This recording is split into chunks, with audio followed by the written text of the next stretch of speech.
자, 오늘 저는 죽음을 기억하라 이런 제목으로 말씀을 전하겠습니다. 다 같이 제목을 합시다. 시작. 찬양대 시작. 제가 이 주제로 죽음에 대해서 성경이 가르치는 말씀을 여러분에게 전하고 싶어서 한 달 이상 준비를 쭉 해왔습니다. 그 배경은 우선 우리 국민들을 너무나 몇 달 동안 평온하게 만들었던 유병언이라는 이단 교주의 허망한 죽음을 바라보면서, 그리고 우리나라의 가장 부자인 삼성그룹의 이 회장이 지금 석 달째 자신의 병원, 서울 삼성병원 중환자실에 누워 계십니다. 의식을 잃은 채 석 달째 누워 있습니다. 많은 분들이 그 많은 돈을 어떻게 할 것인가, 그런 이야기들을 많이 관심을 가지고 하는 것을 저도 듣고 보기도 합니다. 그리고 어제 새벽에 한 달여 투병하시던 제가 존경하고 참으로 저를 30년 이상 너무나 각별하게 사랑해 주시던 선배 목사님께서 어제 새벽에 세상을 떠났습니다. 5년여 전에 제가 미국 출장 갔을 때 주일날 우리 교회 한번 오셔서 낮 예배와 오후 예배를 저녁 예배를 인도해 주셨던 마산 동강교회 곽삼찬 목사님께서 세상을 떠나셨습니다.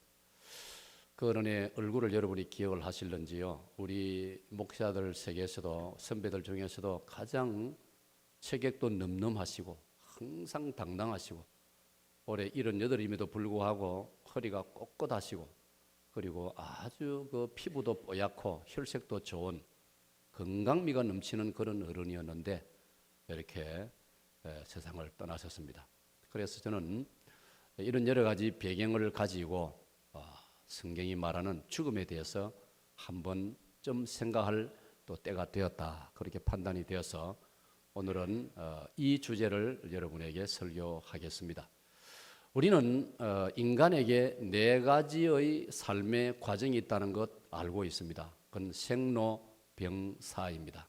사람이 이 땅에 태어난다는 것, 아기도 너무나 힘든 고통일 것을 느껴서 그러는지 온 힘을 다해서 아이가 태어나면서 울지 않습니까? 아니, 산모의 고통은 이루 말로 다 할 수 없지 않습니까? 이 대부분 우리 연세가 드신 분들, 또 결혼하신 분들은 산고가 뭔지를 알고 계십니다. 그래서 인간에게 가장 중요한 것이 이 아기가 생명이 태어난 것이고, 그리고 이 생명이 이 땅을 살다가 점점 50, 60이 넘어가면서 늙어간다는 것, 그게 늙을 노자입니다. 날 생자, 늙을 노자입니다. 그리고 우리는 살아가다가 원치 않게도 다양한 투병 생활을 해야 됩니다. 잔병도 있고 큰 병도 있고 짧은 병도 있고 긴 병도 있습니다. 병이라는 게 얼마나 우리를 힘들게 하는가를 구구이 설명이 필요 없습니다. 잦은 병에 효자가 없다는 말이 있습니다. 여러분, 사람이 어쩌다가 아프면 사람들이 관심을 가져주고 위문도 하지만은 자주 아프고 자주 입원을 하면은 사람들의 발걸음도 뜸해지는 것입니다. 아픔이라는 게, 늙어간다는 게 우리 인생을 참으로 힘들게 하는 것입니다. 그뿐입니까? 결국은 죽을 사자, 죽음이 우리에게 찾아오는 것입니다. 그것이 생로병사, 태어나고 이 세상을 살아가다가 나이가 늙어가고 병도 들고, 그리고 이 육신이 죽는 것, 이 네 가지에서 예외가 되는 사람, 완전히 자유하는 사람은 아무도 없다는 걸 잘 알고 있습니다. 자, 이런 배경 때문에 우리는 가다가 가끔씩 죽음에 대해서 성경이 가르치는 뜻을 살펴봐야 됩니다. 저는 우선 그 이단 교주의 죽음에 대해서 많은 사람들은 많은 나름대로의 동기와 관심을 가지고 이야기를 하고 자기 의견들을 말하지만 저는 정말 참으로 마음이 답답했습니다. 그 사람이 그렇게 죽어서는 안 됩니다. 그는 자기 인생을 그나마도 정리를 하고 죽었어야 됩니다. 여러분, 사람인지라 우리가 살다가 잘못 살 수도 있습니다. 물론 그 사람이 잘못 사는 것은 그건 정말 그거는 뭐 있을 수 없는 그런 인생을 살았지만은, 그러나 마지막 순간에 자신의 인생을 어느 정도는 정리를 하고 죽어야 되는 것입니다. 그런 우선 자기를 추종한 어리석은 무리들을 보고 이단 추종자들을 향하여 자기는 사과를 했어야 됩니다. 내가 여러분들을 잘못 인도했습니다. 사과를 해야 됩니다. 사람은 정직해야 되고 남자는 정직해야 된다는 말이 있지 않습니까? 합천해인사의 이성철 그 종정도 세상을 떠나기 전에 그는 고백을 했습니다. 내가 이 땅에 사는 동안 수많은 남녀의 무리를 속였다. 그가 뭘 많이 속였겠습니까? 그분이 다른 사람의 불교 신자들의 돈을 갈취했겠습니까? 그렇지 않습니다. 그는 도덕적으로는 대단한 사람입니다. 그러나 그가 가르친 교리가, 그가 가르친 가르침들이, 그가 가르친 불교의 가르침들이 죽음을 앞두고 생각해 보니까 자기도 확신이 없다 이 말입니다. 자기도 확신이 없는, 진리라고 주장할 수 없는 것을 열심히 가르쳤다 이 말이에요. 그리고 자기가 대단한 사람인 줄로 생각하고 자기 가르침을 따른 수많은 불도들이 있었다 이 말이에요. 그런 마지막 순간에 내가 수많은 남녀의 무리들을 속였다라고 그는 고백을 했습니다. 이 이단 교주도 고백을 했어야 됩니다. 그리고 국민들 앞에도 사과를 했어야 됩니다. 슬픔을 당한, 세월호 참사를 당한 그 유가족들에게도 자기가 사과를 했어야 됩니다. 일말의 양심이 있다면, 인간이라면 명명백백한 죄를 지었고 자기가 최고의 책임자인데 그 유가족들에게, 그리고 몇 달 동안 온 나라가 초상집과 같았는데 대통령과 온 국민들에게 사과 한마디 하지 않고 그렇게 의미 없이 너무나 허망하게 자기 인생이 끝나고 말았다는 것은 진짜 저는 기분 나쁩니다. 그래 죽으면 안 되는 거예요. 뭔가를 정리하고 죽어야 되는 거예요. 그리고 그는 마지막으로 자기를 추종하던 자들에게 솔직하게 말했어야 됩니다. 여러분들, 내가 여러분들을 그동안 긴 세월 잘못 가르치고 잘못 인도했습니다. 여러분들은 본래의, 여러분이 다니던 본래의 정상적인 교회로 돌아가시오. 그 말 하고 죽으셔야 됩니다. 그 추종자들의 약 80%가 기성교회에 다니던 자들이었습니다. 그 한 말 한마디 하고 죽었어야죠. 그런데 너무나 허망하게 의미 없이 생을 끝맺고 말았다 이 말이. 사랑 여러분, 우리 사람들이 살아가다가 이 땅에서 죽음을 맞이하는데 죽음의 종류가 대략 7가지 유형이 있습니다. 첫째는 자연사가 있습니다. 자연사, 특별한 변고 없이 숨을 거두는 것. 이걸 우리가 좀 고상한 말로 천수를 다했다, 하늘이 내린 수명을 다했다. 세상 사람들도 그런 믿음이 있었어요. 모든 인간은 하늘이 정해준 수명이 있다. 저 사람은 천수를 다하고 돌아갔다. 참 행복하다 이런 뜻이에요. 우리가 이 세상을 사는 동안에 참 별 특별한 변고 없이, 갑작스러운 일 없이 뭔가 참 자연스럽게 세상을 떠난다는 것은 축복이에요. 정말 축복이에요. 그래서 흔히 하는 말로 사람들은 3대 적선을 하지 않고는 그런 복을 누릴 수 없다는 말들을 합니다. 할아버지 때, 아버지 때, 나 당대에 좋은 일을 많이 해야 천수를 누리고 자연스럽게 세상을 떠날 수 있다. 우리 조상들이 그런 말을 남겼습니다. 여러분, 사고사라는 게 있습니다. 사고사. 얼마나 많은 경우가 사고사로 세상을 떠납니다.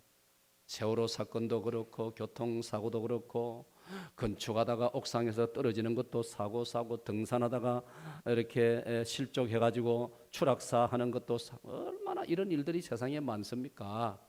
정말 우리 평생에 그런 급한 소식이나 일은 없기를 우리가 기대해야 됩니다.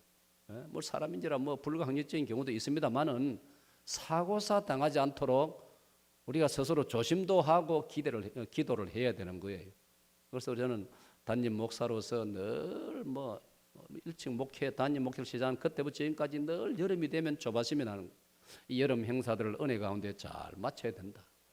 부교육자들에게도 은혜를 많이 받고 안 받고를 떠나서 사고 없이 안전하게 행사 마치는 그게 은혜다. 할렐루야. 부모사도 담임 목사 되면 그래 하시오. 처음부터 그래 해야 돼.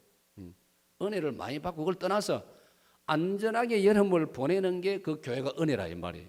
그래서 어제 우리 배들 청년들이 영국 갔다가 어제 돌아왔는데 아유 내가 마음이 안심이 아이고 얼마나 우리 윤 목사 보니까 얼굴 윤 목사 평소 윤 대원목사 얼굴이 하얘는데 보이 시커멓게 왔어요. 아이고 마음 고생 많이 했구나. 내가 얼마나 참 신경을 많이 썼겠습니까? 여러분 그렇습니다. 제가 어느 해인가 설악산 등산을 갔던 적이 있는데 어느 폭포 옆에 조그마한 비석이 서 있어요. 뭐 보통 사람들 그냥 지나 나는 그 관심이 있어가 앞에까지 가서 읽어보니까요. 서울의 어느 고등학생이 그 등산 왔다가 바로 그 장소에서 폭포 그 계곡의 절벽에 바위에 미끄러져 가지고 추락사 거기서 돌아갔단 세상 떠났단 말이에요. 그 엄마가 너무나 아들을 그리워하면서 비석에다가 글자 몇 자 새기고 그걸 새겨 나왔더라고요. 엄마의 마음이 어떻겠습니까? 그런 것이 바로 사고사인 것입니다. 그러므로 우리 조상들은 옛날에는 지금처럼 이 사고사가 그렇게 많지 않았지만은도 그래도 옛날에도 이런 사고들이 있으니까 사람들 하는 말이 와석종신이라. 와석종신이라. 내가 평소 눕던 그 자리에서 내 생명이 끝나면 그건 정말 복이다. 내가 평소 눕던 안방에서 내 침대에서 내 집안에서 숨을 거둔다면 그건 정말 큰 복이다. 옛날 조상들은 그런 말을 남겼습니다.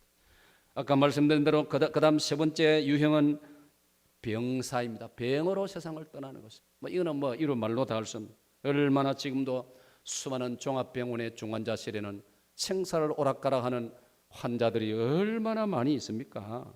사랑하는 여러분, 그렇습니다. 또한 그뿐 아닙니다. 저는 그래서 제 마음에 기도하는 그 소원이 소박한 소원이 있습니다. 주여, 우리 교회의 모든 성도, 우리 교회 모든 부모님들 병치레하지 말고 장수를 누리시다가 맑은 정신으로 와석종신하게 해 주시옵소서.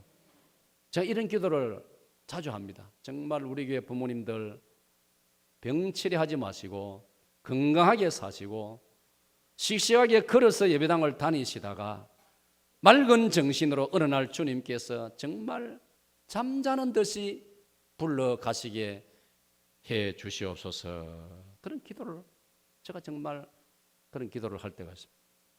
정판술 목사님 제가 배운 이야기가 있습니다.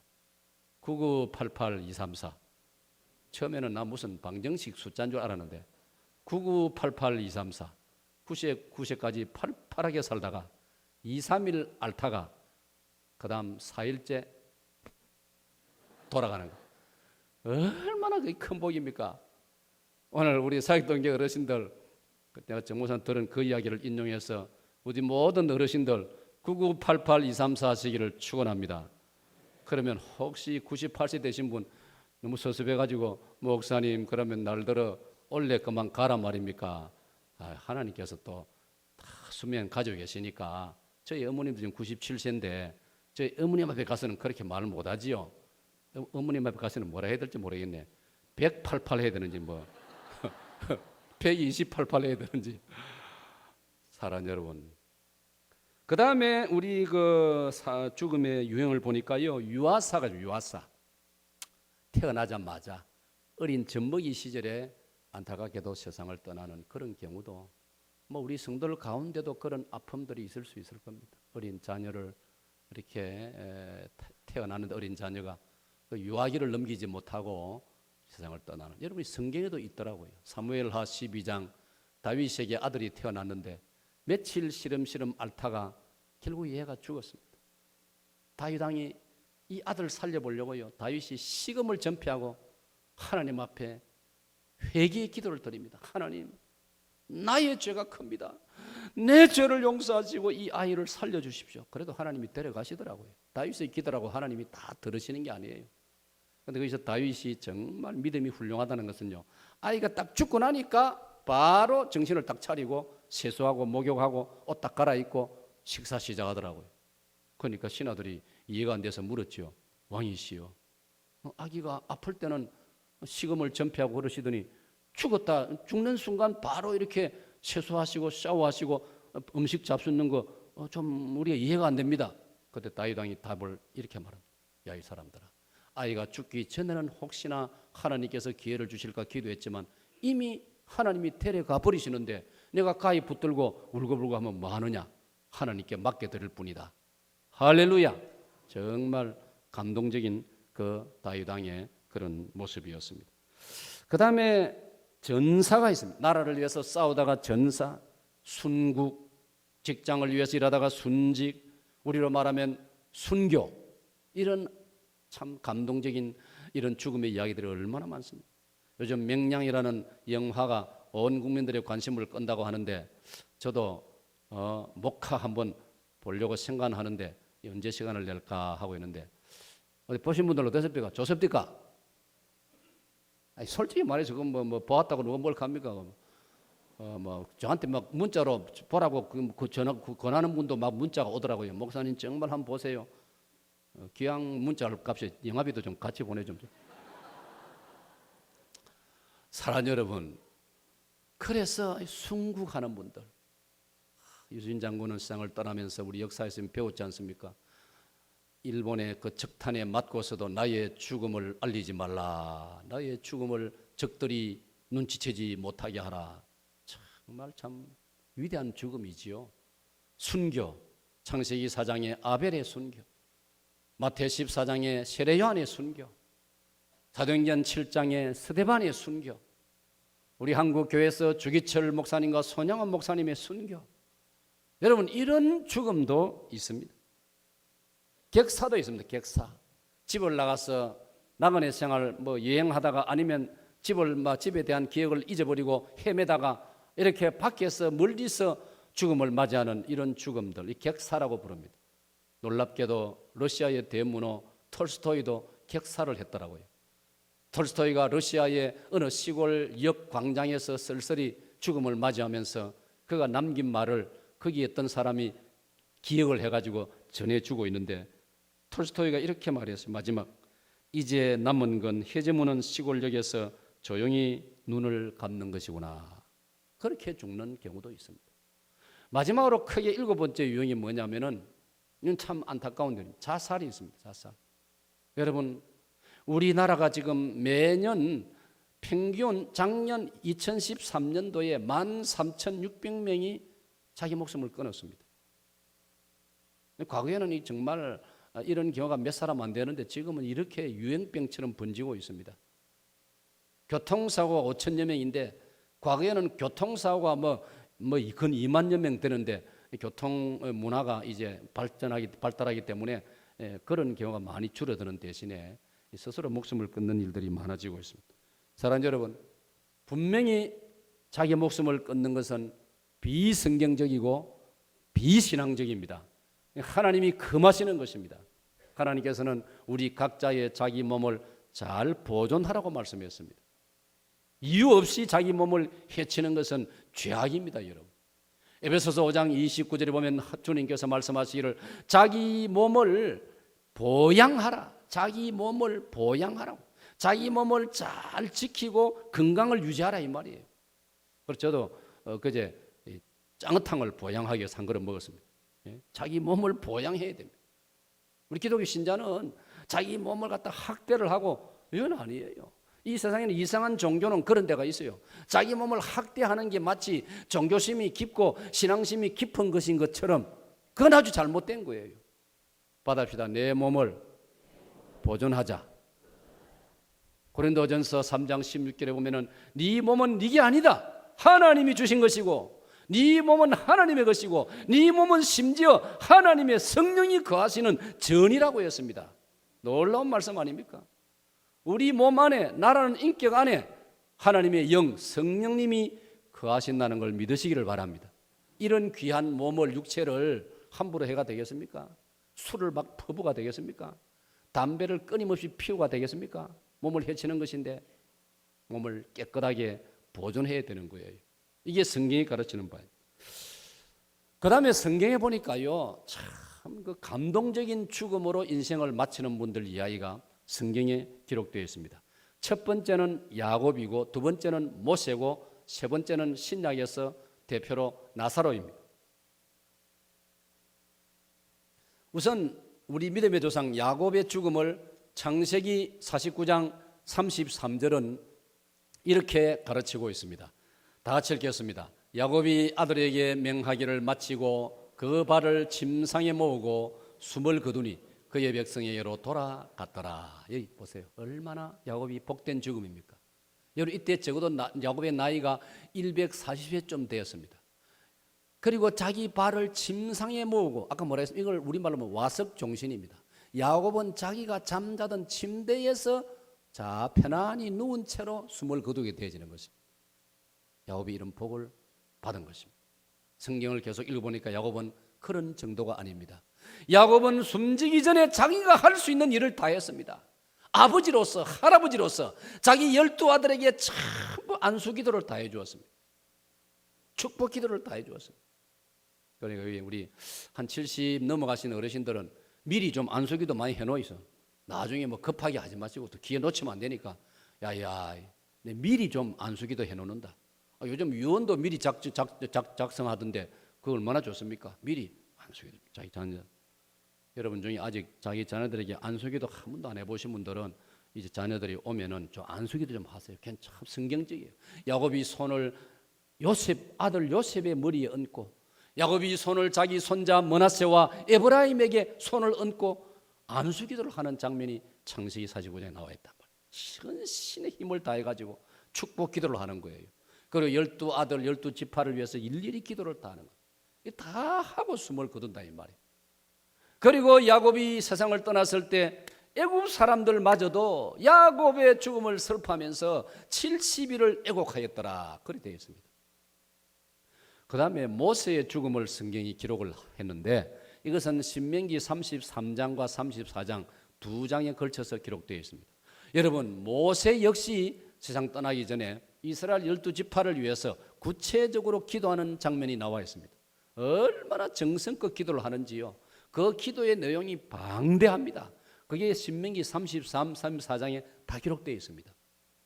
이걸 볼 때에 좋은 죽음은 정신이 맑을 때, 아직 기력이 남아있을 때, 자녀를 위해서, 후손을 위해서, 우리 교회로 말하면 우리 교회 청소년들 다음 세대를 위해서 축복의 기도를 많이 하다가 내 인생을 마치는 거, 이게 복된 죽음인 줄로 믿습니다.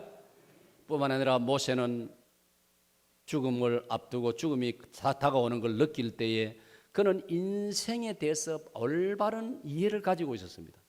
모세는 이 세상에서 막 그냥 무작정 오래오래 살기를 바라는 그런 사람이 아니었습니다. 모세에 관한 그 성경을 읽어보면요, 모세는 인생의 한계를 알고 있는 사람이었습니다. 그게 특별히 시편 90편에 잘 나와 있습니다. 여러분, 시편 90편은 의외로 모세의 기도라는 제목이 붙어 있습니다. 거기 보면 모세는 주여, 하나님은 우리를 하여금 돌아오라고 하셨습니다. 하나님이 돌아오라고 하시니 우리는 가야 할 뿐입니다. 하나님이 돌아오라고 하시니 우리는 하나님께로 돌아가겠나이다.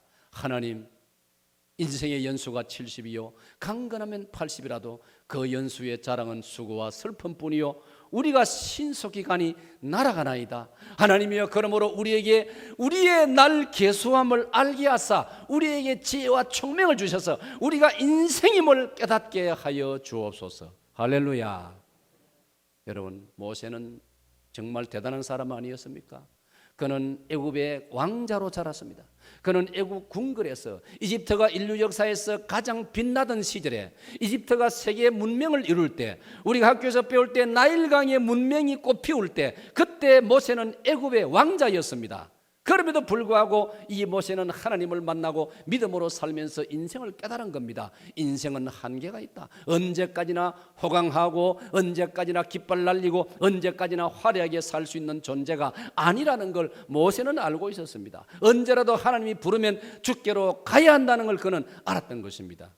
그래서 그는 인생을 정말 알차게 살았고, 아까 말씀드린 대로 주님이 부르시기 전에 12지파를 위해서 축복의 기도를 마음껏 드리고 그리고 그의 죽음이 우리를 감동하게 하는 것은요, 모세는 세상을 떠날 때 요란스럽지 않았습니다.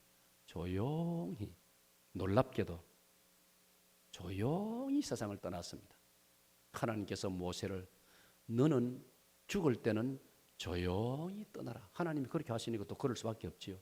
그래서 여러분, 성경은 말하기를 모세의 시신을 백성들이 발견하지 못했고 모세의 죽은 장소도 알지 못하였더라라고 성경은 기록하고 있습니다. 사랑하는 여러분, 정말 이 모세는 우리에게 감동적인 모습을 보여주고 있습니다. 무덤을 화롭게 꾸미느냐, 장례식을 화려하게 하느냐, 그게 중요한 게 아닙니다. 죽기 전까지 내 인생을 어떻게 사느냐, 그게 중요하다라고 성경은 말씀하고 있습니다. 그러므로 성경은 오늘 우리에게 죽음을 기억하라고 말씀했습니다. 오늘 읽은 본문 전도서 12장 7절이 그렇게 말씀했습니다. 흙은 여전히 땅으로 돌아가고 그것을 주신 하나님께로, 영원히 하나님께로 돌아가기 전에 기억을 하라. 세 가지를 기억하라고 했습니다. 인생이 뭔지를 기억하고, 죽음이라는 것이 있다는 것을 기억하고, 그리고 하나님이 누구신지를 기억하라고 이 전도서 12장 7절에 말씀을 하고 있는 것입니다. 바꿔 말하면 이 세 가지 중요한 것에 대해서 생각해보지도 않고 배우지도 않고 한번 이 문제를 깊이 사색도 해보지 않고 이 문제를 놓고 기도도 해보지 않고 인생을 아무렇게나 살다가 끝마쳐버린다면 그건 정말 허망하다 이 말이에요. 자, 찬양대 시작.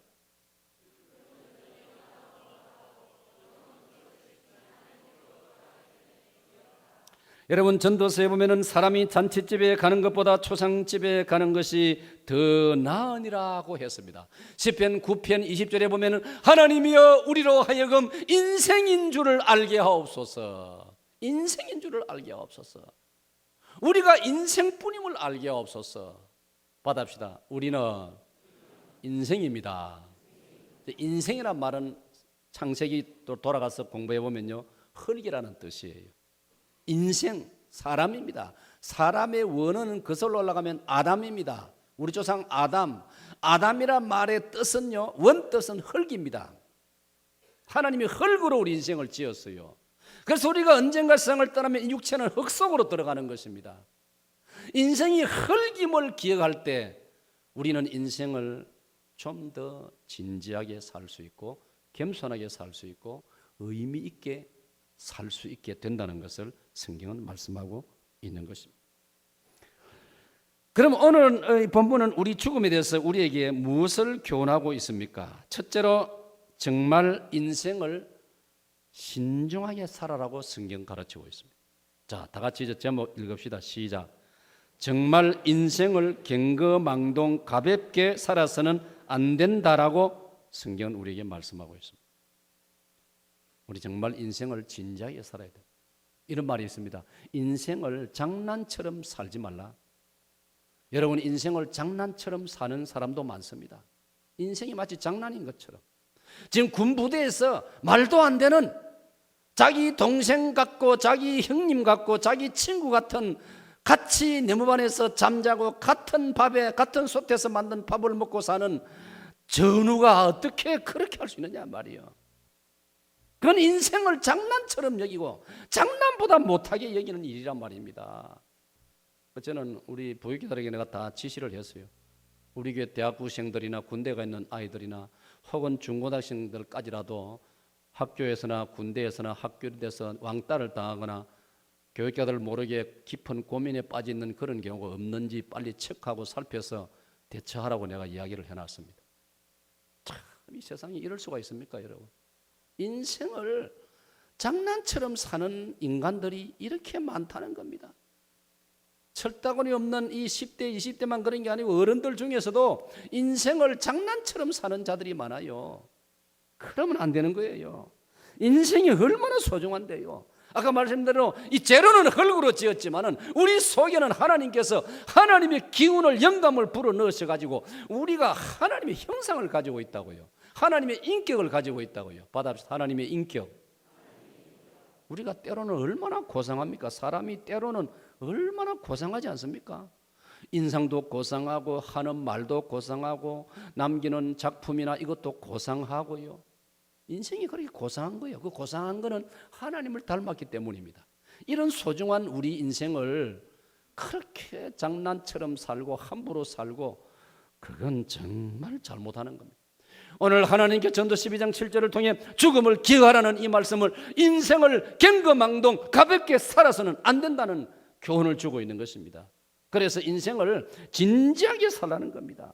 인생을 신중하게 살라는 겁니다. 우리 한자에 보니까 진중하게 살라는 겁니다. 인생을 진중하게 살아야 됩니다. 진중이라는 단어를 영어 한영사전을 보니까 이 진중이란 말이 디그니파이라고 돼요. 디그니파이. 너무나 좋은 단어예요. 디그니티에서요. 이 동사에서 이 명사로 만들어지면요. 하나님의 고귀하심으로 연결되는 같은 뜻이에요. 이 아름다운 영어예요. 한번 받아봅시다. 디그니파이.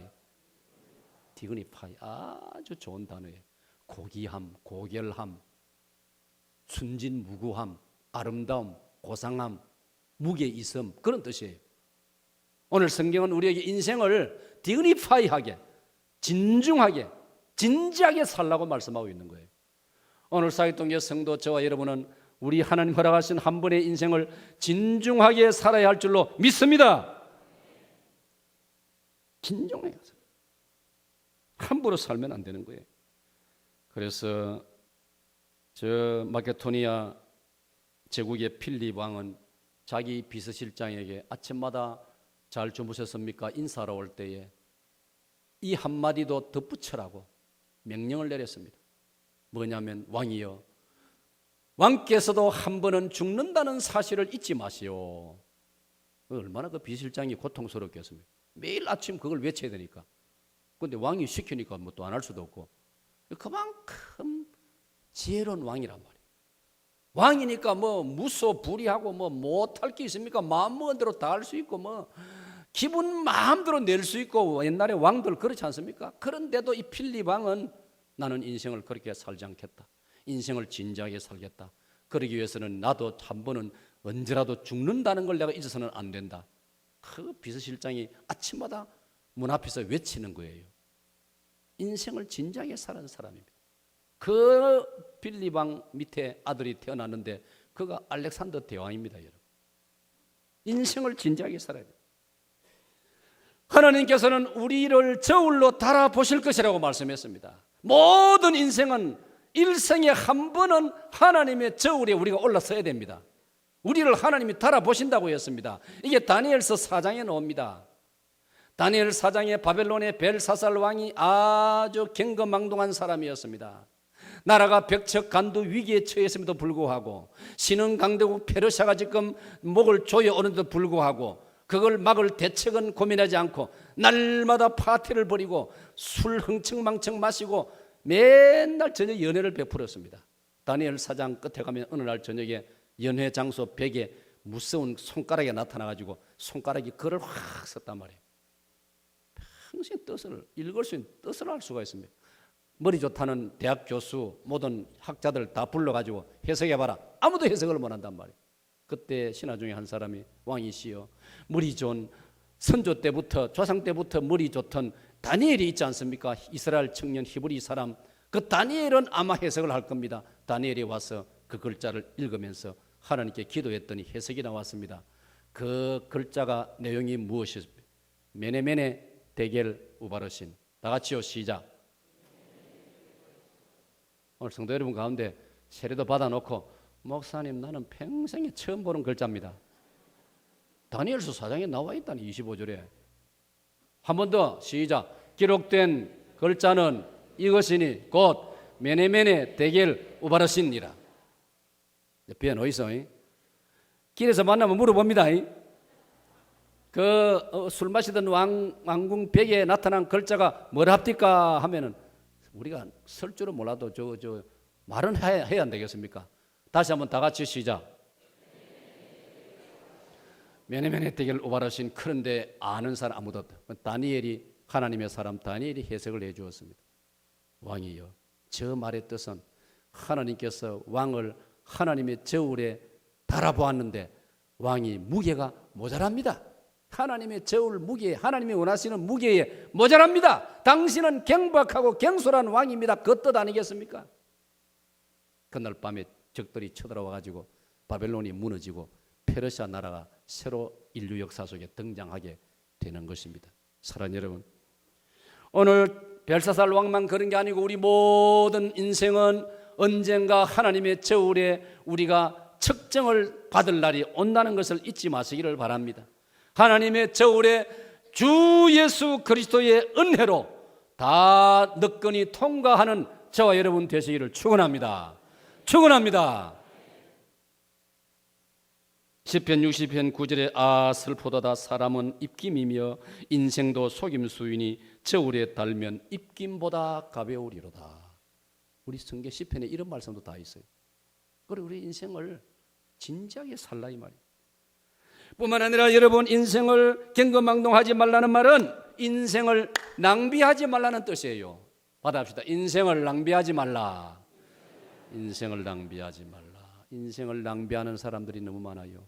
인생 낭비를 할 때는 세 가지를 여러분이 떠올려야 됩니다. 첫째는 시간 낭비입니다. 둘째는 자기 몸을 낭비하는 것입니다. 셋째는 물질, 돈을 낭비하는 것입니다. 성경은 이 세 가지를 낭비하지 말라고 합니다. 첫째로 시간을 낭비해서는 안 됩니다. 여러분, 시간은 너무나 빠르게 지나갑니다. 그래서 우리나라에도 말이 있지 않습니까? 유수와 같다. 흘러내리는 물과 같다. 우리 찬송에도 세월이 여류하는데 아까 불렀지 않습니까? 여류란 말은 흘러가는 것하고 같다 이 말이에요. 같을 여자, 그 다음에 흐를 유자단 말이에요. 흘러가는 물처럼, 흘러가는 구름처럼, 흘러가는 바람처럼 지나가 버립니다. 다시는 안 옵니다. 시간을 아껴야 됩니다. 우리가 어릴 중학생 때부터 배웠지 않습니까? Time is money. 시간은 돈이다. 많은 사람들이 호주머니에 지갑에 돈 잃어버린 것은 아까워하면서 시간 낭비하는 건 아까운 줄 모르고 있어요. 이거 얼마나 답답한 일입니까? 지하철 초락역에 내려서 계단을 올라가는데 놀라운 글자가 적혀 있더라고요. 이렇게 적혀 있어요. 내가 눈이 콱 뜨이더라고요. 잠은 무덤에서 실컷 자리라. 누가 지었는지 진짜로 멋있는 말이에요. 우리 다음 받아 같이 합시다. 시작. 잠은 무덤에서 실컷 자리라. 그 다음 밑에 한 구절 더 있어요. 나는 이 땅에 있을 동안 책을 읽으리라. 내한테 딱 들으면 얼마나 내 눈에 쏙 들어오는지 내가 딱 그걸 애워놨단 말이야. 잠은 무덤에서 실컷 자리라. 나는 책을 읽으리라. 사랑하는 여러분, 언젠가 말씀드린 적이 있습니다. 빠삐용이라는 영화를 우리가 연세 드신 분들은 옛날에 보셨죠. 저도 학생 때 아마 대학생 시절에 본 것 같는데 처음 볼 때는 왜 그래 지루하고 재미가 없는지요. 그 대서양의 어느 무인도 절벽 바위 섬에 계속 장면이 그뿐이에요. 아무 재미가 없어요. 그리고 죄수가 있는데 그 더스틴 호프만하고 또 그 인상파 하나 누굽니까? 몰라도 괜찮습니다. 나중에 알아서 하겠습니다. 그 둘이 자주 나온다 아닙니까? 둘이 말입니다. 죄수로 갇혀가지고 막 어쩌든지 탈출하려고 막 눈만 뜨면 탈출 모의하고 연구하고.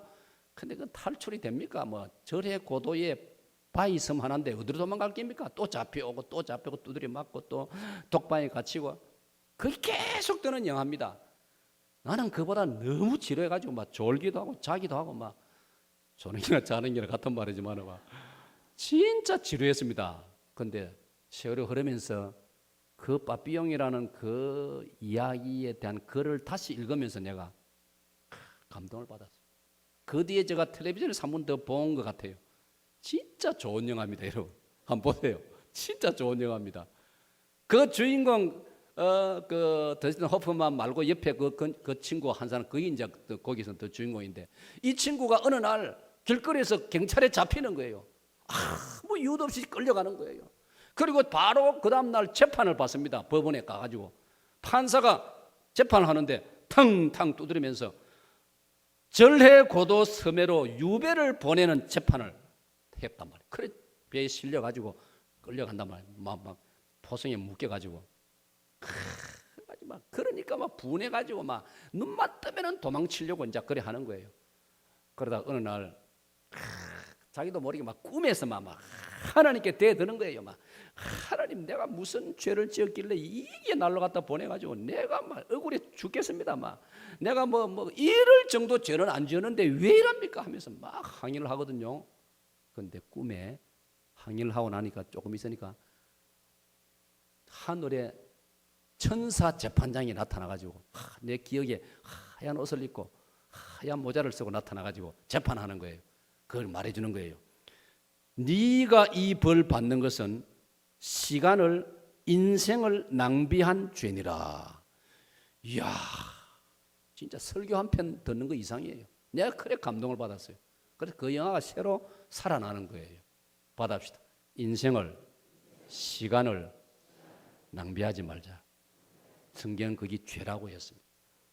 에베소 5장 16절에 지혜로 행하여 세월을 아끼라 해서, 지혜로 행하여 세월을 아끼라. 성경을 보면요, 도덕적인 죄만 죄가 아니고 시간을 낭비하는 것도 죄라 이 말이에요. 내 인생을 아무렇게나 사는 것도 죄라 이 말이에요. 더 나가서 몸을 낭비해서는 안 됩니다. 내 몸을 학대하고 함부로 하고, 여러분 세상에 잘못된 종교는요, 자기 몸을 막 학대하는 것이 신앙심 좋은 것인 것처럼 이래 가르친 데도 있어요. 히말라야 산맥에 가면, 인도에 가면 대부분이 그렇습니다. 자기 몸을 학대하고 막 일도 안 하고 돈도 안 벌고 막 먹는 것도 아무렇게나 먹고 막 이래 살면서 돌을 닦으면 그게 훌륭한 것인 것처럼 전혀 아닙니다. 그건 성경은 내 몸을 아까 말씀드렸죠. 하나님의 성령이 거하십니다. 하나님이 주인이시기 때문에 몸을 학대하면 안 되는 거예요. 예? 우리 몸을 그렇다고 우상화시켜서도 안 됩니다. 조금 머리 띵하다고 해서 주일 예배 빠져버리고, 조금 콧물 난다고 해가지고 주일 예배 안 오고, 그것도 나쁜 거예요. 이 몸으로 하나님을 기쁘시게 드리고, 이 몸으로 하나님께 영광을 돌리고, 예배 열심히 참석하고, 찬송을 힘껏 부르고, 할렐루야. 우리 할렐루야 찬양대 9월 23일 가서 찬양할 때 내가 주문하고 싶은 것은, 장로님 죄송합니다, 나는 음악을 잘 모르면서 입을 크게 벌려야 됩니다. 찬송할 때. 우리 청중 입장에서 볼 때에 찬양 대원이면서 입을 별로 안 벌리면요, 은혜가 안 되더라고요. 여러분이 뭐 노래를 잘하고 못하고 떠나서 막 입을 크게 벌리면 우리가 볼 때는 노래 잘하는 걸로 보여요. 은혜 충만한 걸로 보인단 말이에요. 알았습니까? 그건 이제 확실히 해놨습니다. 우리가 우리의 몸을 하나님의 영광을 위해서는 아낌없이 써야 됩니다. 그러나 아무 의미 없이, 가치 없이 이 몸을 낭비하는 것은 성경은 죄라고 말씀을 하고 있습니다. 사랑하는 여러분, 그러므로 우리가 폭음을 하거나 폭식을 하거나 지나치게 술을 많이 마시고 많이 먹고 막 배가 터지도록 먹고 막 식을 너무 많이 하고 말, 사실인지 모르지만 중세시대 때 여자들은 막 파티에 가가지고 막 먹고는 저 밖에 나가서 확 토해내고 또 와서 먹고 막 그래 한다고 했던, 그건 말이 아니더라 이 말. 그러면 안 된다 이 말이에요. 적당히 먹고, 고전 14장에 모든 걸 적당히 하고 질서대로 하라. 예? 담배 피워가지고 몸을 낭비하고 몸을 병들게 폐암 걸리고 이러면 안 된다 이 말이에요. 예?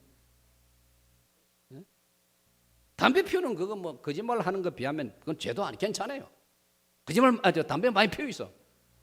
괜찮아요. 그거 무슨 도덕적인 죄입니까? 거짓말 하는 게 나쁘지. 저는 저 목회 현장에서 처음부터 그래 주장했어요. 나이 좀 많으신 장로님들이 뭐라 하시든 간에 막 담배 피우는, 우리 한국 교회는 막 담배 피우면 큰 죄인 것처럼 생각하고 막 거짓말은 예사로 그냥 막 넘어가고, 나는 그렇게 생각 안 해요. 거짓말하는 게 나쁜 죄고, 남의 돈 떼먹는 게 나쁜 죄지. 그거 비하면 담배 피우는 그거는 취미고 오락입니다. 그거는 하고 싶으면 많이 하이소. 그거 뭐라고 말려. 뭐 삼적 동작 아도 아니고 그게 뭐 좋은지 안 좋은지 지 다 아는데 말라고 그 앞에 다시 불러 앉혀놓고 목사가 교인 앉혀놓고 담배 피우면 뭐 어떻고 그거 할 필요 뭐 있습니까? 삼적 동작도 다 아는 이야기인데. 마약을 먹는다, 그게 말이 됩니까? 마약을 먹는다. 예? 부지런히 비타민을 먹어도 뭐 할 건데 마약을 먹다니 그게 말이 됩니까? 나는 요즘 비타민 C를 많이 먹어요. 우리 목사님들 비타민 C 많이 먹어요. 어떤 목사님들은 막 호주머니 많이 넣어 다니면서 식사할 때 막 나보고 주고 이러더라고요. 아이고 나도 그걸 하려고 했는데 다 잊어버리고 막 호주머니 나는 뭐 넣는 걸 싫어하기 때문에. 근데 막 그 비타민 C 같은 건 많이 좋아요. 근데 어떻게 마약을 먹고 술을 끊임없이 마시고 담배를 피우고 코를 갖다 굴뚝을 만들어 가지고 이 좋은 코를요. 예. 사람의 인물을 측정할 때는 이 코가 얼마나 중요합니까? 근데 이 코를 갖다가 골치 아프게 말이지 연기를 갖다가 풍겨대고 그게 말이 됩니까? 그래가지고 내 손을 찢어지는 사람이 없단 말이야. 횡단보도 건너려고 하다가 내가 서 있는데 내 손에다가 옆에 담배 피우는 사람이 찢어가지고 내가 이 흉터가 조금 나가 있단 말이야. 그런 면을 봐서도 그 담배는 피우면 안 된다 이 말이야. 사랑하는 여러분, 물질을 낭비하면 안 됩니다. 물질을 낭비하면 돈을 낭비해서는 안 돼요. 쓸데없는데 돈 낭비하고요. 나쁜 일에 돈 낭비하고요. 그러면 안 됩니다. 뇌물 쓰는데 돈 낭비하고요. 그것도 보통 뇌물은 지 돈도 아니고 나라 돈 가지고 뇌물 쓰고 회사 돈 가지고 뇌물 쓰고 그런 거는 아주 나쁜 거예요. 우리는 이 물질을 전략해야 됩니다. 물건 하나 전략해야 됩니다. 언젠가 우리 전옥실 장로님이 자료를 주셔가 제가 여러분 설교 때 자료 인용했지 않습니까? 종이 A4 용지 하나 만드는데 물이 얼마나 많이 들어가고 나무가 얼마나 많이 들어가느냐 이 말이에요. 나무 한 그루 키우려면 30년, 40년, 50년 걸리는데 그것 가지고 종이 만든단 말이에요. 이 종이를 예사로 구겨내버리고 나는 길 가다가 보면 막 아까운 종이 보면 막 아까워가지고 막 줍기도 하고 이래요. 막. 선전 전단지 나는 막 주워가지고 이면지 쓰고 이래요. 여러분 보면은 좀 막 쭈글스럽다 할 정도로 그래요. 이것도 지금 와이사스 통에 있던 겁니다. 이게. 와이사스 위에 딱 덮어놓은 그겁니다. 이게 지금 내 손에 들어오니까 이렇게 훌륭한 설교 원고가 됐지 않습니까? A4 용기는요, 제가 관리해 보니까 잘 찢어지고요. 그래서 내가 이 빡빡한 걸 쓰니까 이 보관하기가 얼마나 좋은지요. 박 목사님, 앞으로 이래 하라고.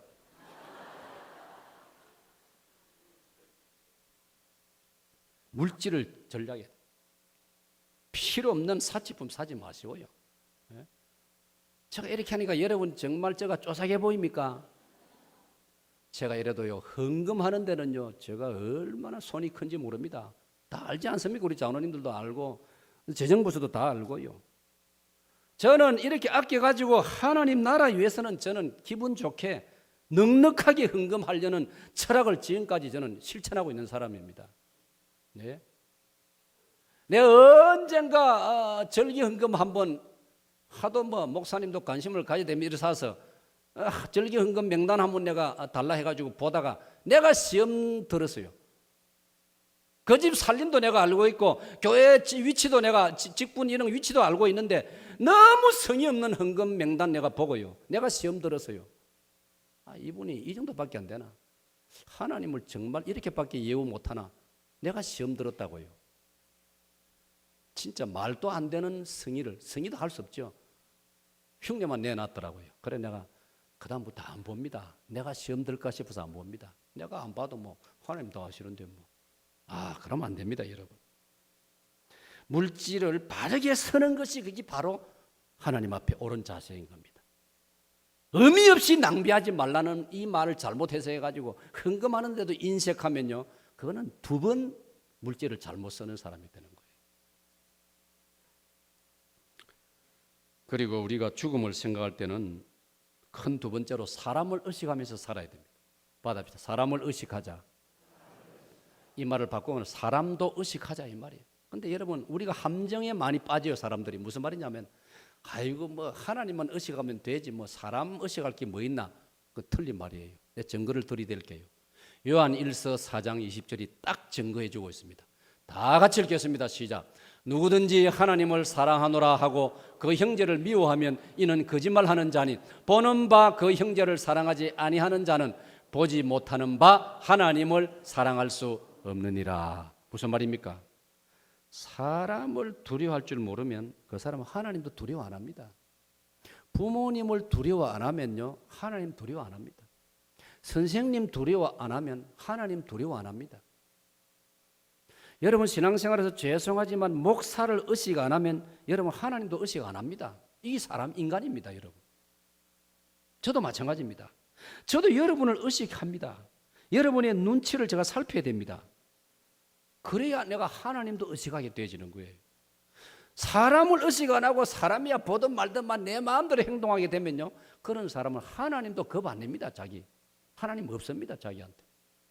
사랑하는 여러분, 늘 우선 우리는 저 말씀처럼 보이는 사람을 사랑부터 훈련이 되어야 하나님을 사랑하는 거지요. 보이는 사람도 의식하고 사람을 생각해서라도 체면 차리고 예의 차리고 내가 할 도리를 차리고 찾고, 그래야 나중에 하나님을 의식하게 된다 이 말이에요. 이 은혜가 있으시기를 축원합니다. 축원합니다. 사람 의식해야 됩니다. 아이고 여기는 막 멀리 왔으니까 막 아무도 없으니까 막 여기는 부산이 아니니까 막 여기 누가 나 알겠나? 아니요. 나도 모르지만 나는 모르지만 나 아는 사람 수두룩했어요. 지난 6월 달에 경북 영주 이야기했죠. 부흥이 인도로 갔는데요, 버스 타고 갔습니다. 담임 목사님이, 영주 시민교 담임 목사님이 나를 데리러 왔습니다. 나를 태워가지고 워낙 그날 더워가지고 영주 시내 한복판에 맛있는 아이스크림 집에 들어가서 아이스크림 먹고 앉아 있는데 웬 미스 코리아가 문을 열고 쑥 들어오더만 날 보고 인사를, 목사님 웬일이십니까? 보니까 우리 서정열 거사님 따님 강지연 아닙니까? 거기서 만날 줄 어찌 알았습니까?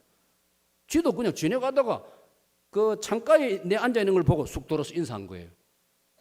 우리 조심합시다. 언제 어디서 어떤 사람을 만날지 모릅니다. 내가 조커를 이브 때 했는데 그때 내가 미모의 여인하고 앉아 있으면 어쩔 뻔당했습니까? 영주 시민교 담임 목사가 아니고 낯선 여성을 앉아 있으면 어떻게 되겠습니까? 박 목사님 조심하세요. 진짜 저는 이 설교 이 본문을 쭉 공부해 가면서요, 사람을 의식해야 돼. 사람을 우선 사람부터 의식해야 됩니다. 남편을 의식하고 아내를 의식하고 부모님을 의식하고 교회 성도들을 의식하고, 그러면 내 몸가짐, 행동, 내 신앙생활이 좀 더 질서가 생기고 조심하게 되고 덕을 세우고 된다는 것입니다. 할렐루야. 마지막으로 죽음을 준비한다는 것은 뭐냐? 아모스 4장 12절을 보니까 하나님 만나기를 준비하라고 말씀했습니다.